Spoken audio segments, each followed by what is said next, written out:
I mean, I think the whole idea of getting a lot of people to like use ChatGPT and all of this stuff is to lead us down this path that Kissinger and Schmidt, among others, sort of are charting out for humanity. Where if you, it's pretty much common sense though. Like if you develop a skill and then don't do it for 10 or 15 years, for example, you kind of forget how to do it, right? Or even, I graduated from university like a little more than 10 years ago. How well do I recall the stuff that I took in university? Not great, right? So there's this whole idea of if you don't use it, you lose it. So if people are depending on AI to tell them where to turn when they're driving their car and, no one uses like actual maps anymore. I mean, I understand that it's convenient, right? And I'm not saying like, oh, we need to go back to the 90s, right? But, it becomes after a while a slippery slope where people are just having the computer tell them everything to do. Every step of their lives ends up becoming micromanaged to an extent. And the idea is that AI, through all the data that it absorbs about us, knows so much about us. Some of these people say it knows us better than we even know ourselves. That allows for an unprecedented degree of manipulation. And the problem is that the people producing and programming AI and ultimately controlling AI and what it can do not have our best interests at heart. And it is not a good idea to basically hand them our brains in a bag. Welcome to our latest video where we delve into the complex world of artificial intelligence and its impact on society. In this episode, we explore the thoughts and concerns surrounding the increasing dependence on AI, the potential risks of losing critical skills, and the implications of AI-driven manipulation. Our discussion also touches on the role of tech giants in shaping our digital landscape and the future of internet content. Stay tuned as we navigate through these thought-provoking topics and consider the balance between convenience and control in the age of AI. Yeah, some of the censorship stuff was a little bit insane then and has carried on. It's only going to get more insane. How bad? Yeah, because they're trying to put AI in charge of the internet, and not just in charge of censoring what's on the internet, but also having AI make the lion's share of online content. So supposedly by 2025, generative AI like ChatGPT is going to produce like 96 or something % of everything you read online, which means their mainstream media journalists are going to be like completely replaced by them. I think there have been some magazines that have been caught using ChatGPT to write their stories already. I think Sports Illustrated was one.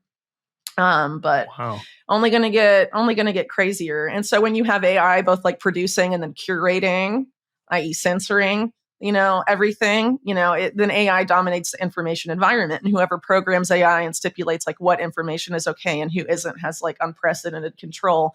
And when you consider that most people today get their information from online or, digital sources, that's unprecedented control of what people, not just how the information that people like read and receive, but also, you're manipulating how people perceive reality. And that obviously translates into how people behave. And actually, Henry Kissinger, who I'm sure died recently, and the guy that he named as his heir, which is Eric Schmidt, the former Google CEO, wrote a book on AI explicitly about that, and how AI is basically going to control how we perceive reality by taking control of online content in its entirety. And that us becoming increasingly dependent on AI for everything is going to cognitively diminish people so that we won't be able to perceive reality or make sense of anything without AI doing it for us. It's going to be like, have you seen the film? You seen WALL-E or WALL-E? Yeah, like maybe years and years and years ago, where the people so we're just gonna be like in the pods drinking milkshakes. Yeah, but worse than that, because it seems like they're sort of like, they have some sort of cognitive faculty left. What Kissinger and Schmidt say is that people are going to lose that, and it's the plan that they lose that. Maybe they just won't need us anymore. Well, I think, if people can't control how they perceive reality, they're no longer capable of critical analysis and thought. It's very easy to decide what you do with people. So where does that put you then in terms of AI? Are you pro the technology? I have a lot of do you use it? opinions. I Yeah, I don't want to use hear them it. all. Yeah, I don't use them. Oh. I mean, I think the whole idea of getting a lot of people to like use ChatGPT and all of this stuff is to lead us down this path that Kissinger and Schmidt, among others, sort of are charting out for humanity. Where if you, it's pretty much common sense though. Like if you develop a skill and then don't do it for 10 or 15 years, for example, you kind of forget how to do it, right? Or even, I graduated from university like a little more than 10 years ago. How well do I recall the stuff that I took in university? Not great, right? So there's this whole idea of if you don't use it, you lose it. So if people are depending on AI to tell them where to turn when they're driving their car and no one uses like actual maps anymore. I mean, I understand that it's convenient, right? And I'm not saying like, oh, we need to go back to the 90s, right? But I mean, it becomes after a while a slippery slope where people are just having the computer tell them everything to do. Every step of their lives ends up becoming micromanaged to an extent. And the idea is that AI, through all the data that it absorbs about us, knows so much about us. Some of these people say it knows us better than we even know ourselves. There's that allows for an unprecedented degree of manipulation. And the problem is that the people producing and programming AI and ultimately controlling AI and what it can do not have our best interests at heart. And it is not a good idea to basically hand them our brains in a bag, we should keep those. I've been using AI for work a little bit. Yeah, I mean, a lot of people do. Like a more advanced search engine. Yeah, totally. But who owns AI, right? It's pretty much Silicon Valley companies. So like even OpenAI, Sam Altman's thing, that's essentially like owned by Microsoft, right? And so you have what? Microsoft, Google, Amazon, Oracle, all of these companies essentially owning like almost everything. And all of those companies are contractors for the military and intelligence, right? Guess throw Palantir in the mix too. And when you consider something like Palantir, they profile people. They suck up all of your data and then they profile you. And Palantir can profile like whether or not they deem you subversive or not. And what happens when AI,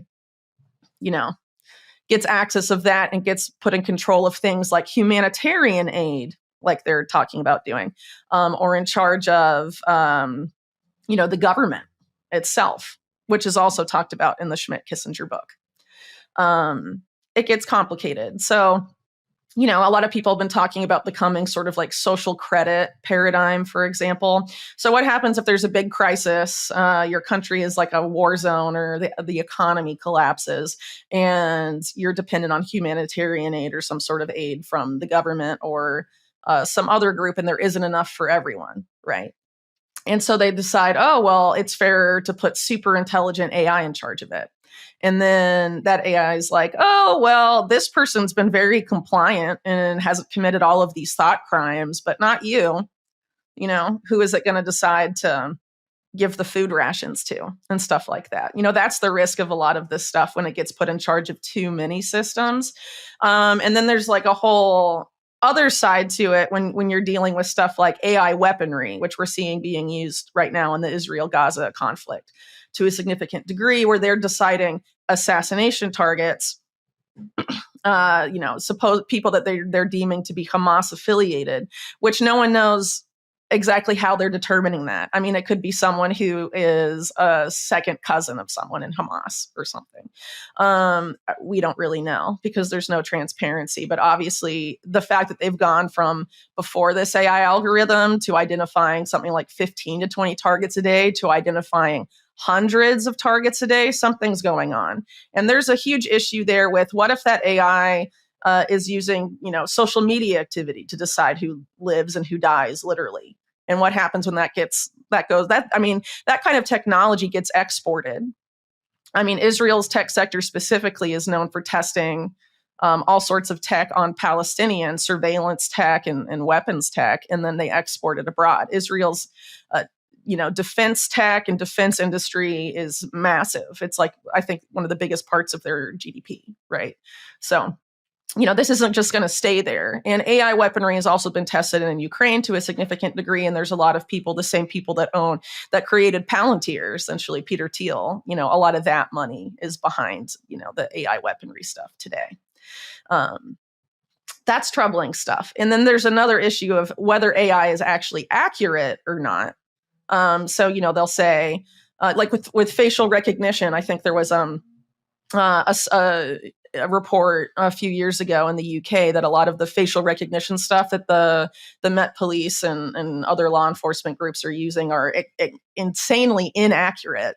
But they want to continue using it and like deepen its involvement in identifying people, whether it's like at live events and all sorts of stuff. And I mean, it was insanely inaccurate. I mean, I can't remember the exact amount, but it was like under 50% accurate. So like flipping a coin is more accurate in that case. And what happens when AI algorithms that choose who lives and who dies, are put in charge of stuff and they're like 70% accurate or less? Because, I mean, the government's really corrupt with contractors. Like, they don't always pick the best contractor for the job. So someone has connections that gets their AI in charge and they oversell their AI and say it's 90% 95% accurate, but it's not audited by an independent company, right? And so it's actually like in reality 65% accurate or something. And you're putting it in charge of like stuff that has a major effect on people's lives. That kind of stuff is happening. And I'm talking about stuff that hasn't necessarily quite happened yet, but we're headed there. Yeah, I mean, it's pretty bleak. So I know on Twitter, I'm pretty sure I've interacted with AI bots now. Like, there's the very obvious ones that you can tell. There's the very obvious ones. You're like, I know that's an AI bot because they see something I post and they write a automated response to that. But there's other times where I've started a conversation on, I think I haven't been 100% sure it's an AI bot. In your head, you're like, there's a suspicion there. But also, I've used AI to create content. Sometimes if I'm in a rush, like silly things like own a football team, write my program notes. I just put in the things I want to say and let the AI write it. But clearly, if I'm doing that, people are going to be doing more advanced things. But it kind of put me in this place, Whitney, where I'm thinking, it feels like the internet is going to become unusable. Like, I might just reject it. It's going to become very different for a lot of different reasons. So I guess the risk with using like ChatGPT or generative AI, for example, is like if you use it too much that like you can't write without it, right? That's like the stuff people need to try and manage, I think. As far as, what happens when all the content becomes ChatGPT, essentially, right? I mean, it's not really going to be very useful to people, but there's a lot of people that aren't really going to be able to notice so much the difference because it's like legible English and it kind of makes sense and, but it's not going to be like human thought anymore. Though there was a problem identified, I think, several months ago that once, these AI algorithms start training off of data that humans didn't produce, and it's training off of data or like content that it produced itself or another generative AI produced, its output becomes like gobbledygook, nonsensical stuff. So, I mean, it might just break itself. We'll see what happens, or if they're able to, I guess, remedy that. But regardless of that, the internet is going to change a lot. And this is a very like separate thing than what we've been talking about so far. But there's a deliberate push to regulate the internet. So before we go into that, can I ask you one more question about AI then? Of course. Is there any good you see in it? I mean, obviously there is some truth to the fact that it does make certain things more convenient. It does technically free up certain people's jobs so they can have more time to do other stuff. Yeah. The problem is literally the worst people in the world are in charge of it. And they want to use it to make everyone basically a complete idiot that's super easily manipulated and controllable. And that is what needs to be resisted. So, if someone wants to make like an open source AI that, I don't know, does some stuff, I mean, I'm not going to be like, no, don't do that. But, I think it's very important now more than ever to divest as much as possible from big tech, Google and Oracle and, all these other companies, Amazon, what have you, because they have too much power. The people in charge have obvious problematic agendas. And they basically, at least in the US, they own the government. I mean, they basically control the government. The tech billionaires fund almost all the politicians.